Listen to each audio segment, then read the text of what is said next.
Jesus reveals Saturn's soul trap. What if some of the oldest warnings were never meant to be spoken openly, only preserved quietly for those prepared to hear them? For centuries, fragments of ancient teachings have whispered about unseen rulers, false heavens, and a spiritual system designed to keep souls turning in circles. According to early mystical traditions, Jesus did not come only to forgive sins, but to reveal a structure hidden behind reality itself. In the first moments of this message, understand this clearly.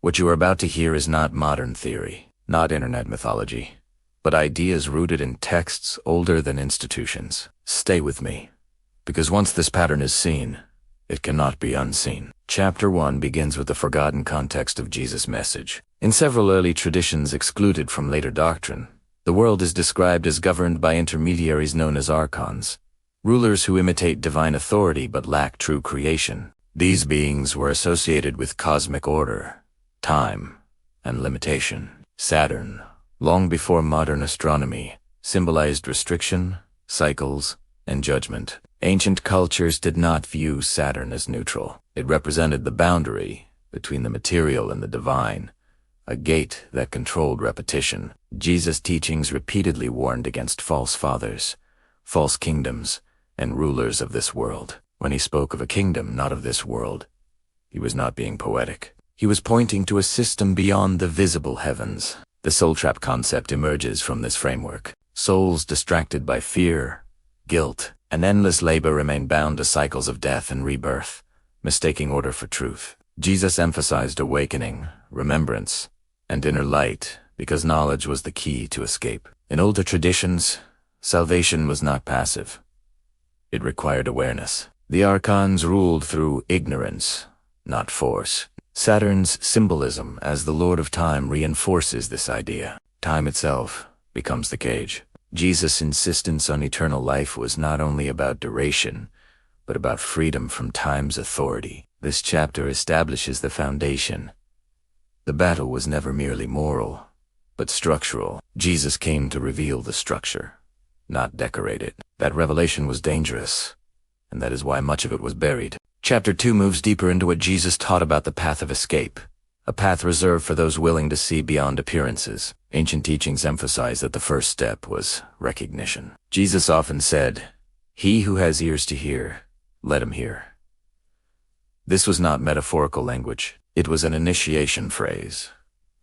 Recognition meant realizing that not every power-demanding obedience was divine. The rulers of this world thrived on imitation. They mirrored authority to appear legitimate. Jesus disrupted this by teaching direct connection to the true source, bypassing intermediaries entirely. Prayer, in this context, was not submission to rulers, but communion with the ultimate origin beyond them.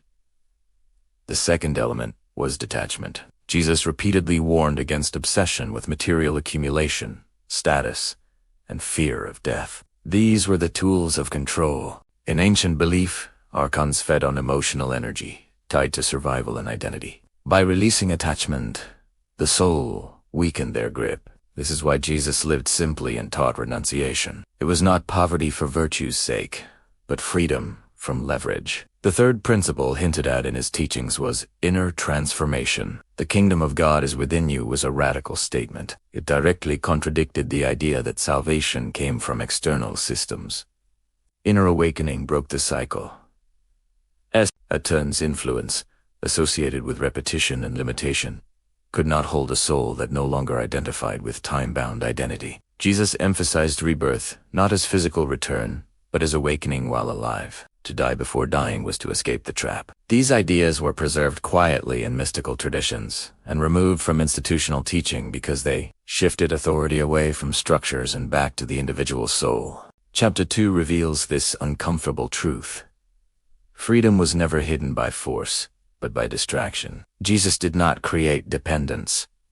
He revealed remembrance. Those prepared to continue will begin to see why these teachings were never meant for the masses, but for the chosen who were willing to awaken. Chapter 3 reveals why knowledge was treated as liberation in Jesus' deeper teachings and why ignorance became the preferred tool of control. In ancient mystical understanding, the soul was not meant to wander blindly through existence. It was meant to remember where it came from. Jesus consistently spoke in parables not to confuse, but to filter. Only those prepared to question appearances would understand. This was intentional. The archonic system thrived on surface-level belief, ritual without understanding, obedience without awareness. Jesus challenged this directly by placing responsibility back onto the individual. You will know the truth, and the truth will set you free was not a moral slogan. It was a structural warning. Truth, in this sense, was not information, but recognition. To know was to remember. Saturn's symbolism as the keeper of cycles becomes critical here.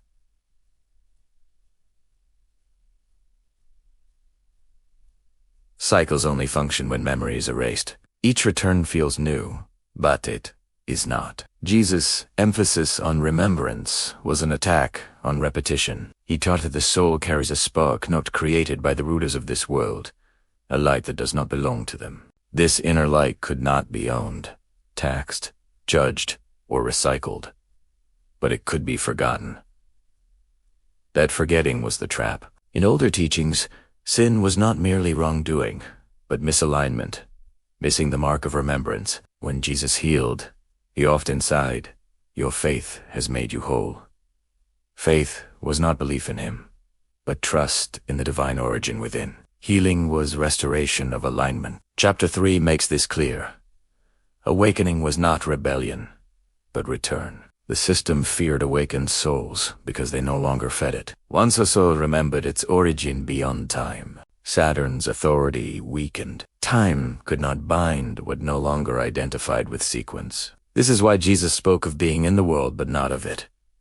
He was describing operational freedom inside a controlled environment. This chapter exposes a hard truth. The prison was never locked. It was agreed to through forgetfulness. Chapter 4 focuses on the practical resistance Jesus modeled through his life, not as protest, but as refusal to participate in illusion. Jesus did not attack rulers directly. He bypassed them. This was far more dangerous. He ignored the legitimacy of false authority by refusing to validate it. When questioned about power, he redirected attention inward. When offered kingdoms, he declined. When threatened with death, he remained unmoved. These actions were not symbolic gestures. They were demonstrations of detachment. Saturn's power relied on fear of loss, especially loss of time, identity, and body. Jesus showed that fear was optional. By mastering fear, he stepped outside the system's leverage. Ancient teachings describe this as sovereignty of the soul. A sovereign soul could not be harvested, judged, or recycled. This is why Jesus' calm was unsettling to authorities. He did not behave like someone trapped in consequence. His obedience was to the true source, not to intermediaries. Chapter 4 also explains why compassion was central to his message. Compassion dissolved division, and division was essential for control.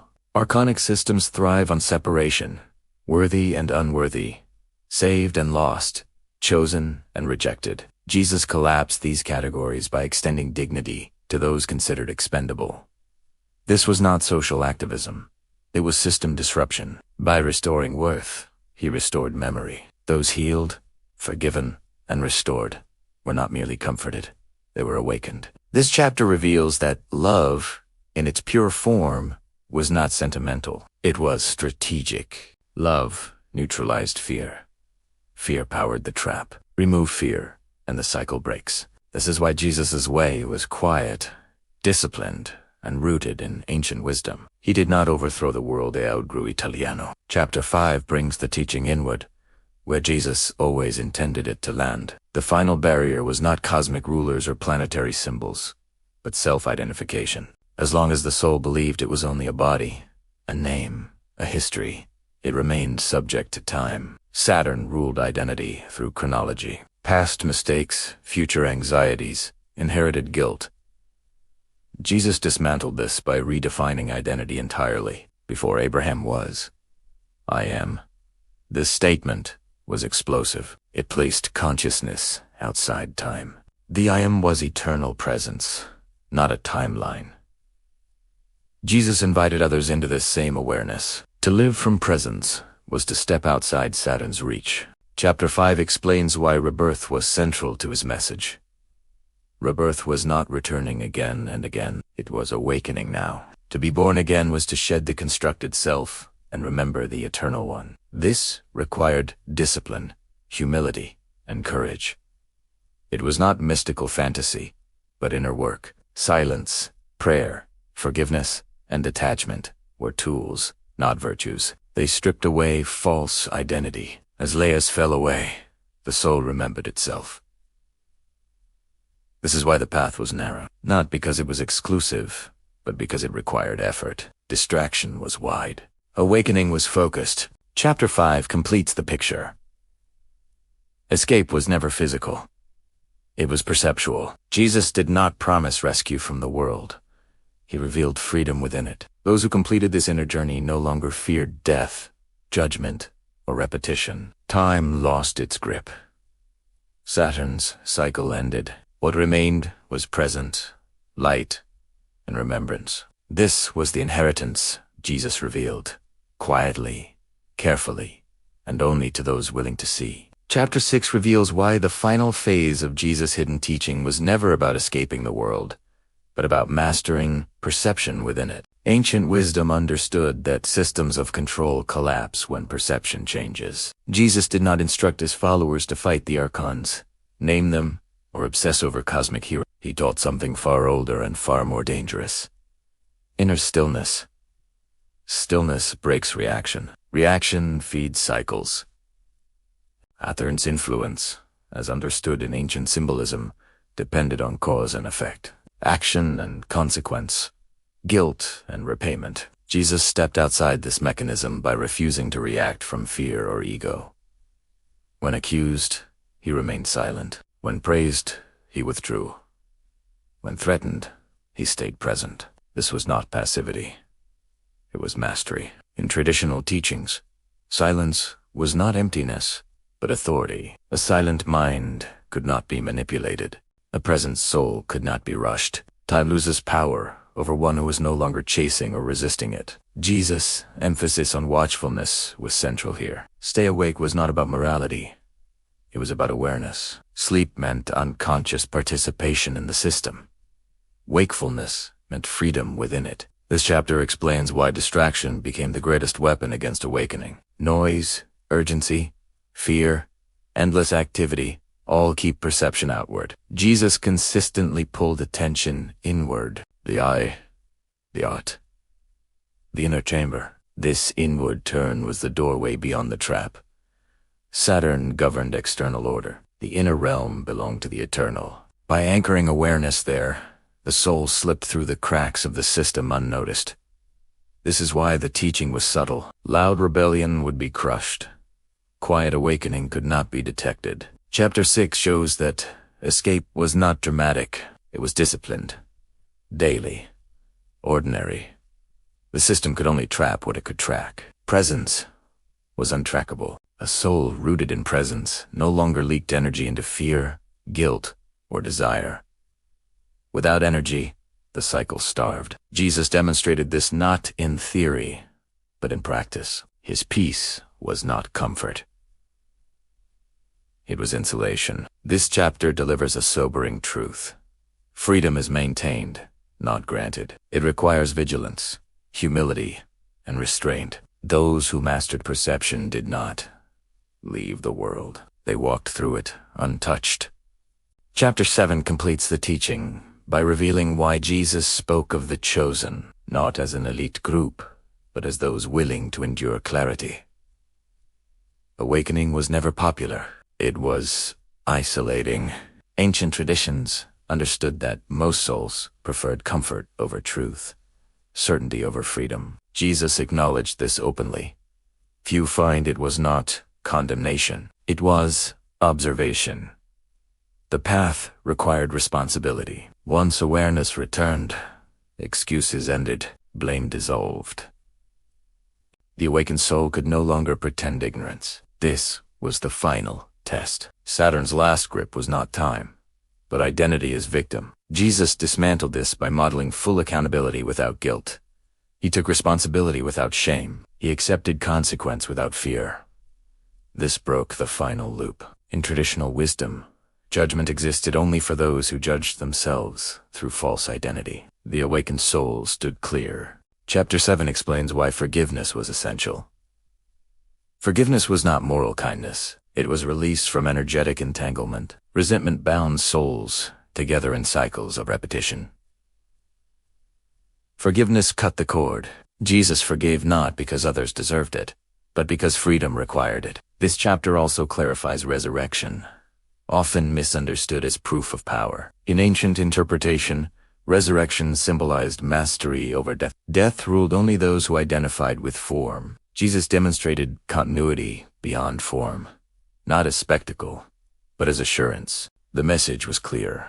What awakens does not die. Saturn governed decay. Awakening transcended it. The final teaching was integration.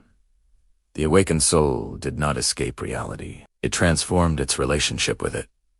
Work continued. Relationships remained. Life went on. But fear was gone. Time became a tool, not a threat.